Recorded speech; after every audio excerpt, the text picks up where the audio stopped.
मुद्दा यह है कि डीडीए ने आज तक अपनी जमीन कौन सी लीगल है कौन सी इलीगल है उसके बारे में नहीं बताया। 37,800 स्क्वायर फीट इलीगल है जो सुप्रीम कोर्ट ने ऑर्डर दिया खुद ने। 2 बीघा 8 बिस्वा, 2 बीघा 8 बिस्वा कहां पे है, किस एरिया में है, किस जगह है, वो तो बताएं। आपने पूरे बाटला हाउस में सारी जगह लगा दी कि साहब ये इलीगल है, आपका डेमोलिशन हो रहा है। जो भी वहां रहते हैं उन लोगों के साथ ज्यादती इस तरह से करी कि साहब आपका इलीगल है, आप मकान खाली करो। अब कोई प्रेग्नेंट है, कोई बुजुर्ग है, किसी के सपोर्ट सिस्टम नहीं है, आप कैसे उम्मीद करते हैं कि 15 दिन में खाली कर दें। बाटला हाउस के मामले में आज सुनवाई थी कई याचिकाओं पर, हाईकोर्ट ने क्या आदेश जारी किया है? हाईकोर्ट ने अपना ऑर्डर रिजर्व कर दिया है, शाम को ऑर्डर आएगा, मगर इसके कई सारे ऑर्डर्स और भी आ चुके हैं जिसमें इन लोगों ने बताया है कि आप लोगों की प्रॉपर्टी इलीगल है, मगर तब भी हम आपको नोटिस स्टे दे रहे हैं। 15 जुलाई को मैटर लिस्ट होगा। 15 जुलाई के बाद मैटर जब लिस्ट होगा तो पता लगेगा असली क्या है, क्योंकि जितने भी इसके डॉक्यूमेंट्स हैं कागजों के, वो 15 जुलाई तक हम लोगों को भी बोला गया है कि आप भी लाएं। उन लोगों की जो ओनरशिप डिटेल्स हैं जैसे जीपीए वगैरह है उसका ट्रांसलेशन वगैरह लाएं, ये सारी चीजें लाएं। और उसके बाद सबसे बड़ी दिक्कत ये हुई हम लोगों को समझाने में कि आप बीइंग एन अथॉरिटी, आप निटी ग्रिटीज पे आप बहस कर रहे हैं कचहरी में आके कि भाई साहब ये आपकी स्पेलिंग एरर है, ये आपका मिस्टेक है। चलिए मान लिया वो मिस्टेक है, मगर मुद्दा क्या है? मुद्दा ये है कि डीडीए ने आज तक अपनी जमीन कौन सी लीगल है कौन सी इलीगल है उसके बारे में नहीं बताया। 37,800 स्क्वायर फीट इलीगल है जो सुप्रीम कोर्ट ने ऑर्डर दिया खुद ने।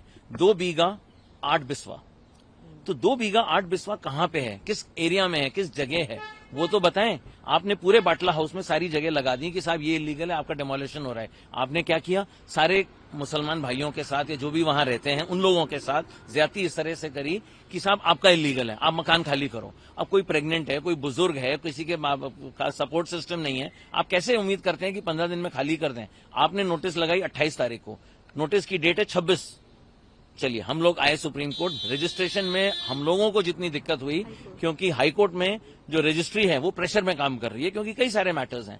जाहिर सी बात है छोटी छोटी गलतियां देखी जाती हैं। मैटर लिस्ट नहीं हुए, जब मैटर लिस्ट हुआ, हम लोगों का मैटर खुद 3 बार लिस्ट हुआ है, मगर लिस्टिंग के बाद हमारा नंबर जब आएगा वो आज आया है। हम लोगों को यही बताना है कि जो भी न्यायालय उचित समझेगा वो करेगा।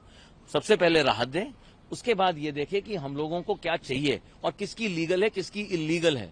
गैर कानूनी होना बताना जरूरी है। जो ड्यू प्रोसेस ऑफ लॉ है उसमें यह भी कहा जाता है 15 दिन का नोटिस दें, उसके बाद एक नोटिस और इशू करें कि साहब आपकी इस वजह से अंडर गलत आ रही है। आपका यूसी लोकेटर है, आपका पीएम उदय है, आजकल जीपीएस मैपिंग होती है, वो जीपीएस मैपिंग करके तो दिखाएं कि कहां से इलीगल है।